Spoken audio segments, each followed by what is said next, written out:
Hello दोस्तों, स्वागत है आपका हमारे यूट्यूब चैनल अजमेर एकेडमी में।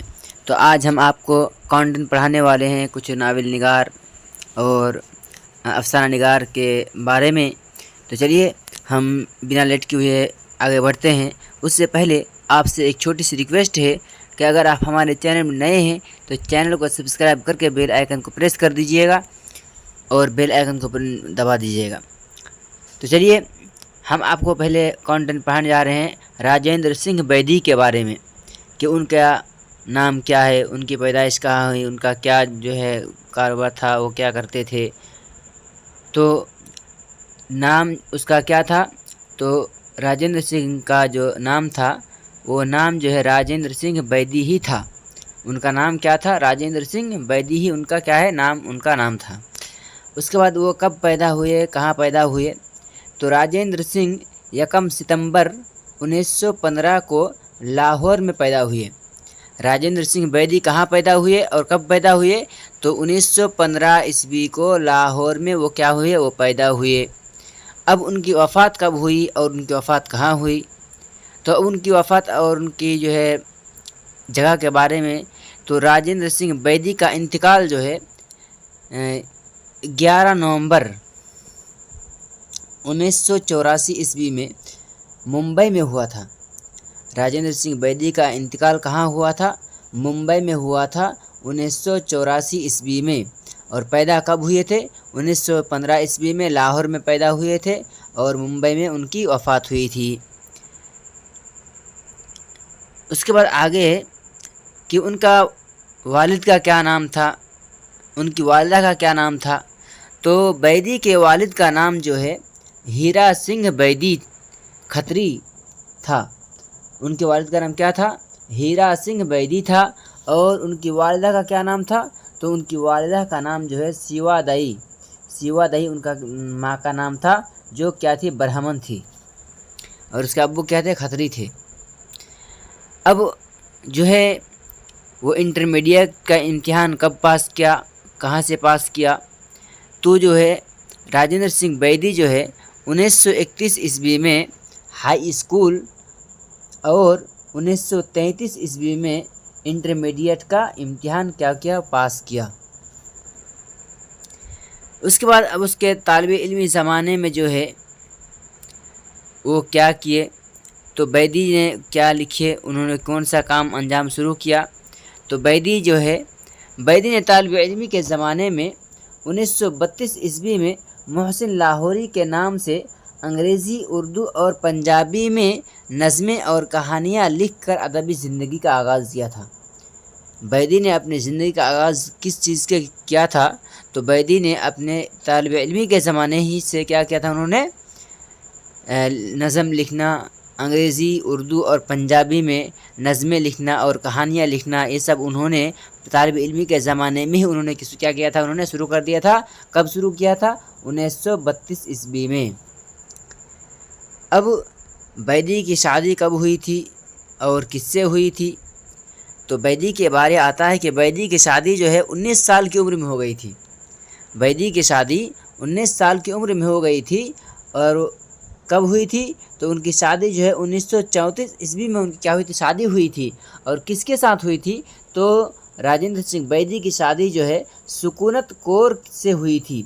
सुकूनत कौर के साथ बैदी की शादी हुई थी। और बैदी जो है 19 साल की उम्र में शादी किए थे। और कब किए थे? ये 1934 ईस्वी में उन्होंने क्या शादी किए थे। अब बैदी की पहली कहानी पंजाबी ज़बान में दुख सुख थी, जो पंजाबी ज़बान के रिसाले सारंग में शाये हुई थी। देखिए, बैदी की पहली कहानी जो है वो पंजाबी ज़बान में लिखी गई थी। और दुख सुख जो है उनका पहला क्या है? वो कहानी है। बैदी की पहली कहानी दुख सुख है, जो कि पंजाबी ज़बान में लिखा था उन्होंने। और पंजाबी ज़बान के रिसाले जो है, पंजाबी ज़बान में एक रिसाला जारी हुआ करता था सारंग के नाम पर। तो इसी सारंग में उनकी जब शाये हुई थी, तो इसी में जो है पंजाबी ज़बान के रिसाले में उन्होंने क्या किया था? दुख सुख को उसमें क्या किया था? शाये किया था। तो बैदी की पहली कहानी जो दुख सुख है पंजाबी ज़बान में, और पंजाबी ज़बान के रिसाले में सारंग में क्या हुए थे? वो शाये हुई थी। उसके बाद बैदी का पहला अफसाना बैदी का पहला अफसाना, ये तो पहली कहानी जो है ये उसकी बैदी की है। अब बैदी का पहला अफसाना महारानी का तोहफ़ा है। महारानी का तोहफ़ा बैदी का पहला अफसाना है और रिसाला अदबी दुनिया लाहौर के सालनामा 1937 में ये शाये हुआ। बैदी का पहला अफसाना कौन सा है और कब शाये हुआ? तो बैदी का पहला अफसाना है महारानी का तोहफ़ा, और जो है रिसाला एक अदबी दुनिया रिसाला है जो लाहौर के सालनामा में क्या हुआ था, शाये होता था। तो 1937 ईस्वी में जब अदबी दुनिया लाहौर के सालनामा में शाये हुआ तो उसी में क्या हुआ, महारानी का तोहफ़ा जो है उसमें क्या कर दिया, शाये कर दिया 1937 ईस्वी में। उसके बाद बैदी जम्मू रेडियो स्टेशन के डायरेक्टर इतना मुकर्रर हुए थे। अब जो है अब सवाल है कि बैदी जम्मू रेडियो स्टेशन के डायरेक्टर कब मुकर्रर हुए थे? तो बैदी जम्मू रेडियो स्टेशन के डायरेक्टर जो है 1948 ईस्वी में क्या हुए थे, मुकर्रर हुए थे। उसके बाद जो है बैदी का कौन सा तबका से ताल्लुक़ था, किस तबके से कैसा तबका से वो ताल्लुक़ रखते थे? तो बैदी के किरदार जो है उनका किरदार मुतवस्सित तबके से क्या करते थे, ताल्लुक़ रखते थे। बैदी के किरदार जो है मुतवस्सित तबके से क्या करते थे, ताल्लुक़ रखते थे। उसके बाद फालिज का हमला मुंबई में कब हुआ था? बैदी पर जो हमला हुआ था, फालिज का हमला बम्बई में, वो कब हुआ था? तो बैदी पर फालिज का हमला बम्बई में 1979 ईस्वी में हुआ था। 1979 में फालिज का हमला बम्बई में बैदी पर क्या हुआ था, 1979 ईस्वी में। उसके बाद बैदी के कुल्लियात में शामिल पहला अफसाना कौन सा है? अगर सवाल है कि बैदी के कुल्लियात में जो उसका अफसाना जो है उसमें लिखा गया है तो उसमें पहला अफसाना कौन सा है? तो उसमें पहला अफसाना उसका क्या है, भोला है। उसके कुल्लियात में शामिल जो पहला अफसाना है वो क्या है, भोला है।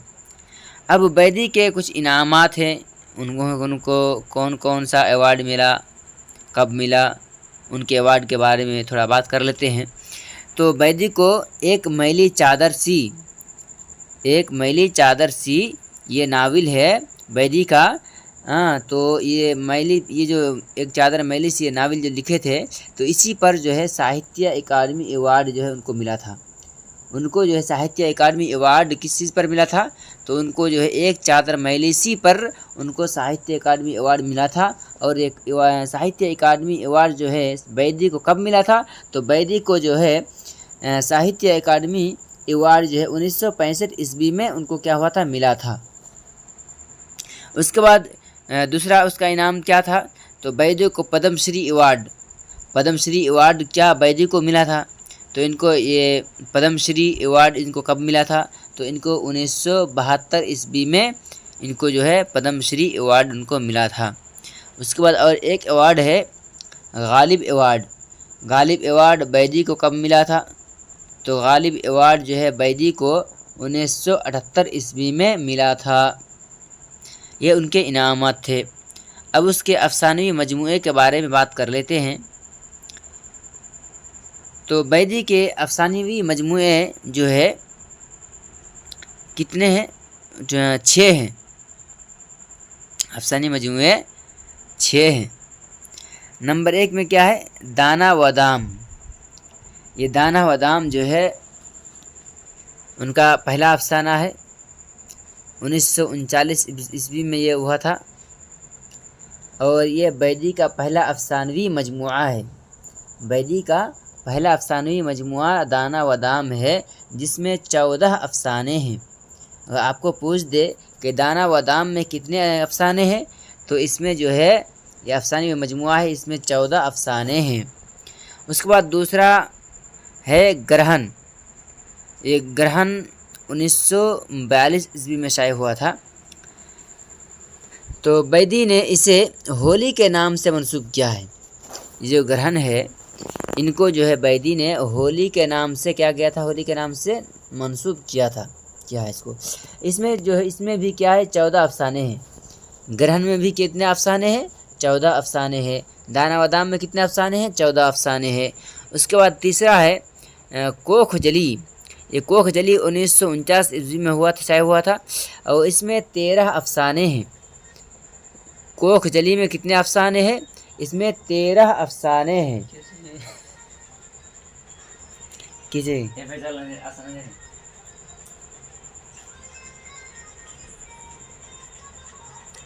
نیٹ بند کرا دے 10 منٹ بعد ہے 10 منٹ۔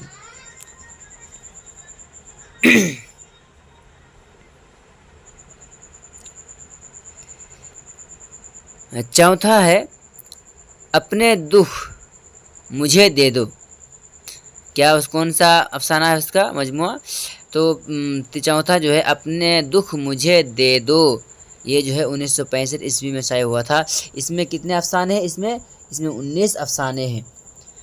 دانا و دام میں 14 افسانے ہیں، گرہن میں 14 افسانے ہیں، کوکھ جلی میں 13 افسانے ہیں اور اپنے دکھ مجھے دے دو اس میں کتنے ہیں؟ 19 افسانے ہیں۔ بیدی نے اسے آل احمد سرور کے نام منسوب کیا ہے۔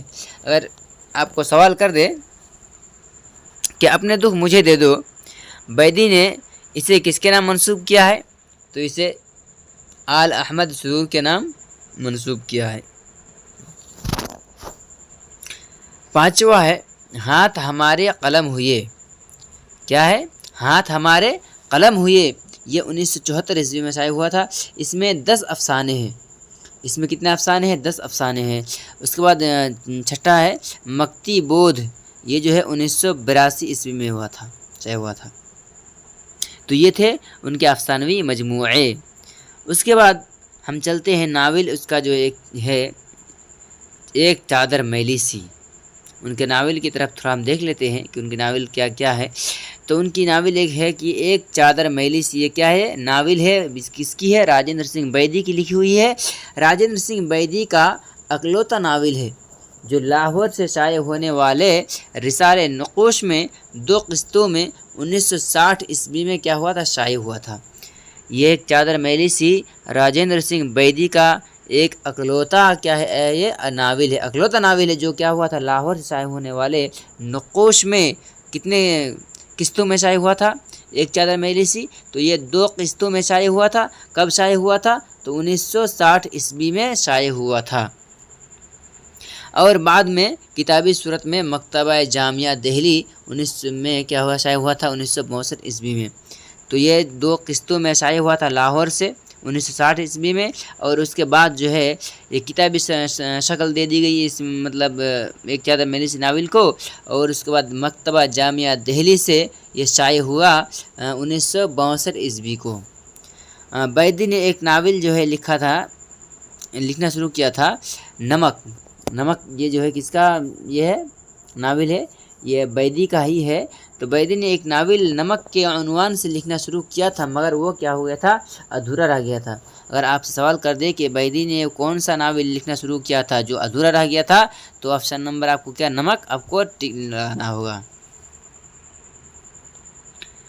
اس کے بعد آپ کو ہم جو ہے گوپی چند نارنگ کے بارے میں بتانے والے ہیں۔ اس سے پہلے میں نے راجندر سنگھ بیدی کے بارے میں آپ کو بتا دیا، تو اب چلتے ہیں گوپی چند نارنگ کے بارے میں، کانٹینٹ ہم آپ کو پڑھا دیتے ہیں۔ تو گوپی چند نارنگ کا نام کیا ہے اس کا بارے بتا دیتے ہیں۔ تو ان کا اصل نام جو ہے گوپی چند نارنگ ہے۔ ان کا اصل نام کیا تھا؟ گوپی چند نارنگ ہے۔ گوپی چند نارنگ دکی بلوچستان میں، دیکھیے اب ان کو کب پیدا ہوئے، کہاں پیدا ہوئے؟ تو گوپی چند نارنگ جو ہے دکی بلوچستان میں پیدا ہوئے تھے 11 فروری 1931 عیسوی میں۔ 11 فروری 1931 عیسوی کو وہ پیدا ہوئے تھے۔ کہاں پیدا ہوئے تھے؟ دکی بلوچستان میں پیدا ہوئے تھے۔ اب ان کی وفات کہاں ہوئی تھی، کب ہوئی تھی؟ تو ان کی وفات جو ہے گوپی چند نارنگ کی وفات جو ہے، ان کا انتقال جو ہوا تھا 15 جون کو انتقال ہوا تھا 2022 میں۔ 2022 میں 15 جون کو انتقال ہوا تھا۔ کہاں ہوا تھا؟ تو امریکہ میں ان کی وفات ہوئی تھی۔ گوپی چند نارنگ کی وفات کہاں ہوئی تھی؟ امریکہ میں ہوئی تھی، اور 2022 میں۔ اس کے بعد گوپی چند نارنگ کے والد کا نام ہم بتا دیتے ہیں کہ گوپی چند نارنگ کے والد کا نام کیا تھا اور ان کے والدہ کا نام کیا تھا۔ تو گوپی چند نارنگ کے والد کا نام جو تھا دھرم نارنگ تھا۔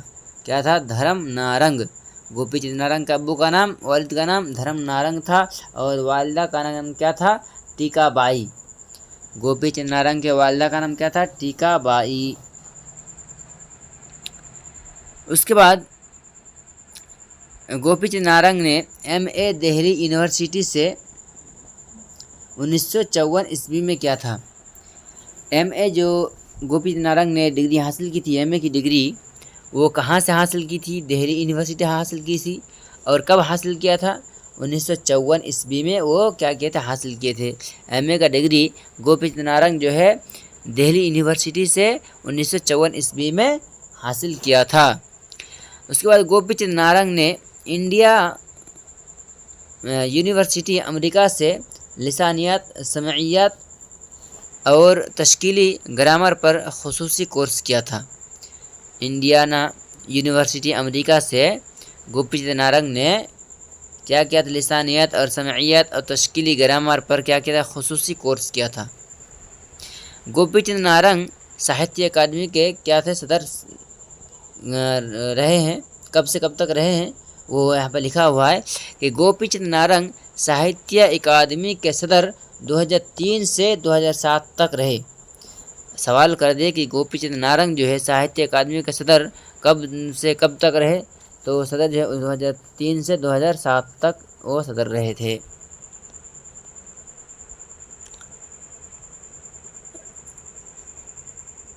गोपी चंद नारंग जामिया मिल्लिया इस्लामिया में प्रोफेसर भी रहे हैं।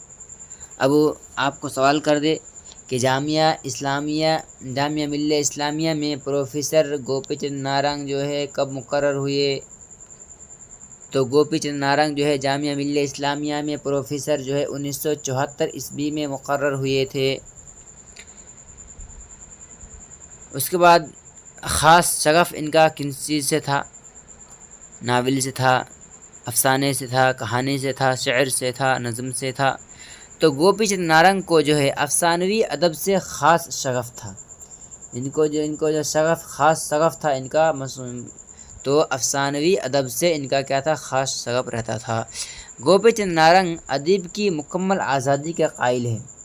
अदब की मुकम्मल आज़ादी के कायल क्या है? गोपी चंद नारंग जो है क्या है? मुकम्मल उसके कायल है, अदब की मुकम्मल आज़ादी के कायल है। अब हाँ, आपको एजाज़त और इनामात। गोपी चंद नारंग के कुछ एजाज़त हैं, कुछ इनामात हैं, उनको हम आपके सामने गिना रहे हैं कि गोपी चंद नारंग को कौन सा अवार्ड मिला था, कौन सा इनामात मिला था। तो गोपी चंद नारंग को हुकूमत पाकिस्तान ने सितारा इम्तियाज़ से 2012 में सरफराज किया था। अब आपको सवाल कर दे गोपी चंद नारंग को हुकूमत पाकिस्तान ने 2012 में कौन सा एजाज़ इनामात उनको दिया था? तो सितारा इम्तियाज़ उनको दिया था। कब दिया था? 2012 में उनको क्या किया था? सरफराज किया था। गोपी चंद नारंग को आलमी फ़रोग़ उर्दू अवार्ड दोहा से 1998 में उनको नवाजा गया था। आलमी फ़रोग़ उर्दू अवार्ड दोहा से उनको कब मिला था? 1998 ईस्वी में उनको मिला था। गोपी चंद नारंग को अल्लामा इकबाल पर काम करने पर हुकूमत पाकिस्तान की तरफ से नेशनल गोल्ड मेडल से 1977 ईस्वी में नवाजा गया था। National gold medal, Gopi Chand Narang को नेशनल गोल्ड मेडल जो है कब दिया था? तो उनको जो है 1977 ईस्वी में नवाजा गया था। हुकूमत पाकिस्तान की तरफ से उनको नवाजा गया था। और क्यों नवाजा गया था? उनको अल्लामा इकबाल पर काम करने पर उनको दिया गया था।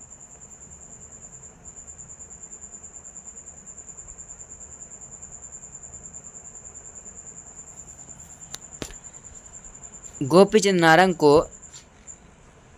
1990 में पद्म श्री और 2004 में पद्म भूषण से सरफराज किया गया था। गोपी चंद नारंग को भी पद्म श्री और पद्म भूषण से उनको सरफराज किया गया था। तो उनको जो है पद्म श्री कब उनको सरफराज किया गया था? तो उनको जो है 1990 ईस्वी में पद्म श्री से उनको नवाजा गया था, सरफराज किया गया था। और 2004 ईस्वी में पद्म भूषण से उनको सरफराज किया गया था। उसके बाद है गोपी चंद नारंग को साहित्य अकादमी अवार्ड कब मिला? राजेंद्र सिंह बेदी को भी साहित्य अकादमी अवार्ड मिला है, गोपी चंद नारंग को भी मिला है। तो इनको कब मिला था? تو ان کو جو ہے گوپی چند نارنگ کو ساہتیہ اکیڈمی ایوارڈ 1995 میں ملا تھا۔ دیکھیے یہاں پر جو ہے 1955 لکھ دیا گیا ہے مسٹیک سے، یہ اصل میں 1995 ہونا چاہیے۔ 95 میں ان کو کیا کہتے ہیں ساہتیہ اکیڈمی ایوارڈ ملا تھا۔ گوپی چند نارنگ کو جو ہے ایک اور ایوارڈ ملا تھا، غالب اکیڈمی ایوارڈ۔ غالب اکیڈمی ایوارڈ بھی ان کو کیا ہوا تھا، ملا تھا۔ تو ان کو کب ملا تھا، 1985 میں ملا تھا۔ غالب اکیڈمی ایوارڈ گوپی چند نارنگ کو کب ملا تھا، تو 1985 عیسوی میں ملا تھا۔ گوپی چند نارنگ کو بہادر شاہ ظفر ایوارڈ کب ملا تھا، تو ان کو 2010 میں بہادر شاہ ظفر ایوارڈ ملا تھا۔ گوپی چند نارنگ کو جو ہے 2010 میں کون سا اور ایوارڈ ملا تھا، 2010 میں ایک اور ایوارڈ ان کو ملا تھا، بھارتیہ بھاشا پریشد ایوارڈ۔ بھارتیہ بھاشا پریشد ایوارڈ ان کو 2010 ہی میں ان کو کیا ہوتا ملا تھا۔ اس کے بعد اگلا ہے کہ گوپی چند نارنگ کو مدھیہ پردیش اقبال سمان سے کب جو ہے ان کو نوازا گیا تھا۔ مدھیہ پردیش اقبال سمان سے ان کو جو ہے 2011 میں ان کو کیا تھا، نوازا گیا تھا۔ گوپی چند نارنگ نے بھارتیہ گیان پیٹھ مورتی دیوی ایوارڈ سے ان کو کب سرفراز کیا گیا، تو گوپی چند نارنگ کو جو ہے بھارتیہ گیان پیٹھ مورتی دیوی ایوارڈ سے 2012 میں ان کو کیا کیا گیا، سرفراز کیا گیا ہے۔ اس کے بعد ہے کہ گوپی چند نارنگ کو حکومت پاکستان نے سترہ امتیاز سے 2012 میں کیا کیا تھا، ان کو سرفراز کیا تھا۔ اب ہم آپ کو جو ہے گوپی چند نارنگ کے کچھ تحقیقی اور تنقیدی کے تصنیفات کے بارے میں بتانے والے ہیں۔ تحقیقی اور تنقیدی تصنیفات کے بارے میں ہم آپ کو گوپی چند کے بارے میں بتانے والے ہیں۔ تو ان کا ایک تھا اسلوبیات امیر، جو کہ 1984 عیسوی میں ان کا یہ شائع ہوا تھا، لکھا گیا تھا۔ اس کے بعد ایک امیر خسرو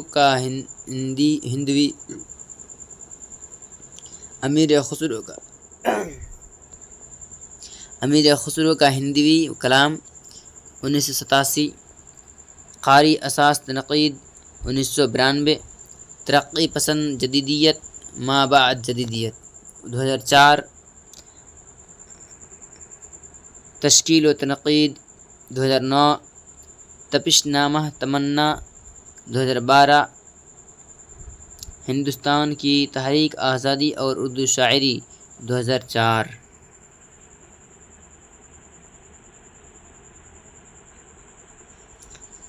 اس کے بعد ہے ادبی تنقید اور اسلوبیات 1989۔ فکشن شعریات 2009۔ اردو غزل اور ہندوستانی ذہن و تہذیب 2002۔ دیکھیے ان کے تحقیقی اور تنقیدی تصنیفات میں جو ہے کچھ خاص لکھا گیا ہے۔ اسلوبیات امیر خسرو کا ہندوی کلام، قاری اساس تنقید، ترقی پسند جدیدیت ما بعد جدیدیت، تشکیل و تنقید، تپش نامہ تمنا، ہندوستان کی تحریک آزادی اردو شاعری، ایک ادبی تنقیدی اور اسلوبیات، فکشن شعریات، اردو غزل اور ہندوی 1 2 3 4 5 6 7 8 9 یہاں پر آپ کو گنا دیا گیا ہے۔ اب ہم آپ کے بارے میں انتخاب و ترتیب کردہ ان کی کتابیں ہیں، کچھ ان کے بارے میں ہم آپ کو بتانے والے ہیں۔ تو ان کا انتخاب ترتیب کردہ کتابیں جو ہے معراج العاشقین ہے، اور ایک منشورات کیفی ہے، دوسرا آثار محروم ہے، چوتھا ارمغان مالک ہے۔ اس کے بعد ہے 1 2 3 4 لکھا گیا ہے، ان کو چھانٹ کر خاص طور سے۔ تو یہ معراج العاشقین 1957 عیسوی میں شائع ہوا۔ منشورات کیفی 1968 عیسوی میں، آثار محروم 1969 عیسوی میں، ارمغان مالک 1971 عیسوی میں۔ اس کے بعد اردو افسانہ، دو ترتیب کتابیں تھیں۔ اب اردو افسانہ جو ہے روایت اور مسائل جو ہے 1981 عیسوی میں شائع ہوا تھا۔ سراج اورنگ آباد کے بارے میں ہم اب آپ کو کیا کرنے والے ہیں، بتانے والے ہیں کہ سید سراج اورنگ آبادی کا نام کیا تھا، ان کا تخلص کیا تھا، ان کا اصل نام کیا ہے۔ تو سراج کا نام جو ہے سید سراج الدین تھا، ان کا نام کیا تھا، سید سراج الدین تھا، اور تخلص وہ سراج رکھتے تھے۔ اس کے بعد سراج جو ہے کب پیدا ہوئے، کہاں پیدا ہوئے، تو سراج 1128 ہجری مطابق 1715 عیسوی کو اورنگ آباد میں پیدا ہوئے۔ کب پیدا ہوئے؟ یہ 1715 عیسوی کو اورنگ آباد میں پیدا ہوئے۔ ان کا انتقال کہاں ہوا، کب ہوا؟ تو سراج کا انتقال 1177 ہجری 4 شوال اور عیسوی 1763 عیسوی 1763 عیسوی میں ان کا انتقال ہوا۔ 4 شوال 1170 ہجری میں مطابق اورنگ آباد میں ہی ان کا انتقال ہوا ہے۔ اورنگ آباد میں ہی پیدا ہوئے اور اورنگ آباد میں ان کا انتقال ہوا سراج اورنگ آبادی کا۔ سراج کا تعلق حسینی سادات کے ایک محترم گھرانے سے تھا۔ ان کا گھرانہ کس سے تھا؟ ایک حسینی سادات کے ایک محترم گھرانے سے ان کا کیا تھا؟ تعلق تھا۔ 12ویں یا 13ویں سال میں سراج پر جذب اور بے خودی کی کیفیت طاری ہو گئی تھی۔ جذب اور بے خودی کی کیفیت طاری سراج پر جو ہے کب ہوئی تھی؟ 12ویں یا 13ویں سال میں۔ سراج کی یہ حالت 1141 ہجری سے 1148 تک یعنی 7 سال تک برابر قائم رہی۔ یہ جو ان کے اندر کیفیت جو طاری ہو گئی تھی جذب اور بے خودی کی، تو یہ جو ہے 1141 سے لے کر 1148 تک 7 سال برابر قائم رہی۔ اس زمانے میں سراج کی منزل زیادہ تر حضرت نظام الدین اولیاء کے مرید و خلیفہ حضرت شاہ برہان الدین غریب کے مزار پر ہوتی تھی۔ کبھی کبھی سراج از خود رفتگی کی حالت میں رات بھر سہرا نوردی کیا کرتے تھے۔ اس کے بعد ہم آپ کو بتانے والے ہیں کہ سراج نے 1146 عیسوی یا 1147 عیسوی میں 19-20 سال کی عمر میں حضرت شاہ عبد الرحمن سے بیعت کی۔ شاہ عبد الرحمن سے سراج اورنگ آبادی نے حضرت شاہ عبد الرحمن سے بیعت کب کیا تھا؟ تو ان سے بیعت جو ہے 1146 یا 47 یعنی 19-20 سال کی عمر میں وہ کیا تھا؟ بیعت لیے تھے۔ سراج کے بچپن کے دوست اور سب سے عزیز عبدالرسول خان تھے۔ سراج کے بچپن کے دوست کون تھے اور سب سے عزیز دوست کون تھے؟ تو وہ تھے عبدالرسول خان۔ سراج کے خاص معتقدین میں ضیاء الدین پروانہ، شاہ تاج الدین شاہ چراغ ہیں۔ ان کے خاص معتقدین میں سے کون ہے؟ تو ضیاء الدین پروانہ اور شاہ تاج الدین شاہ چراغ۔ سراج کے شاگرد کون کون ہیں؟ سراج کے شاگرد ضیاء الدین پروانہ، لارجے کشن بیجان، مرزا مغل کمتر، میر مہدی متین، مرزا محمود خان نثار، محمد عطا ضیاء، محمد رضا بیگ خان وغیرہ۔ سراج کی کوئی اولاد نہیں تھی۔ آپ سے پوچھ دے کہ سراج اورنگ آبادی کے کتنے اولاد تھے، کتنے بیٹے تھے، کتنی بیٹیاں تھیں، تو ان کی کوئی بیٹا بیٹی کوئی ان کے اولاد ان کا نہیں تھا۔ سراج نے تمام عمر تنہا گزار دی۔ سراج نے تمام عمر تنہا ہی گزار دیا تھا۔ میر حسن نے سراج کو آبرو کا معاصر لکھا ہے۔ آبرو کا معاصر کس نے لکھا ہے سراج کو؟ تو میر حسن نے لکھا ہے۔ اب ہم آپ کو سراج کے کارنامے کے بارے میں بتانے والے ہیں۔ سراج کے کارنامے: کلیات سراج کو پہلی بار ترتیب دے کر عبدالقادر سروری نے شائع کیا تھا۔ عبدالقادر سروری نے شائع کیا تھا کلیات سراج کو پہلی بار ترتیب دے کر۔ کلیات سراج میں 11 مثنویاں ہیں۔ کلیات سراج میں کتنے مثنویاں ہیں؟ تو کلیات سراج میں 11 مثنویاں ہیں۔ نمبر 1 مثنوی بوستان خیال 1160 عیسوی، ایک عشقیہ مثنوی ہے جو کہ خود سراج کی آپ بیتی ہے۔ یہ سراج کی آپ بیتی ہے، یہ عشقیہ مثنوی ہے، یہ مثنوی بوستان خیال۔ دوسرا ہے مثنوی سوز و گداز، نمبر 3 میں ہے مثنوی مناجات، 4 میں ہے مثنوی نعرہ ہجر، 5 نمبر مثنوی نامہ معشوق، نمبر 6 مثنوی احوال فراق، نمبر 7 مثنوی خط بندگی، نمبر 8 مثنوی مطرب دل، نمبر 9 مثنوی حمد باری تعالی، نمبر 10 مثنوی مناجات، نمبر 11 مثنوی در نعت حضرت رسالت ہو گیا، یعنی 11 جو ہے ان کے سراج کے کارنامے ہیں۔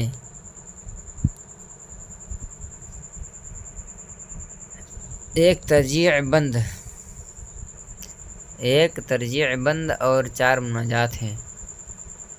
ایک ترجیع بند ہے اور مناجات کتنے ہیں؟ مناجات 4 ہیں۔ منتخب دیوانہ سراج کا آخری کارنامہ ہے۔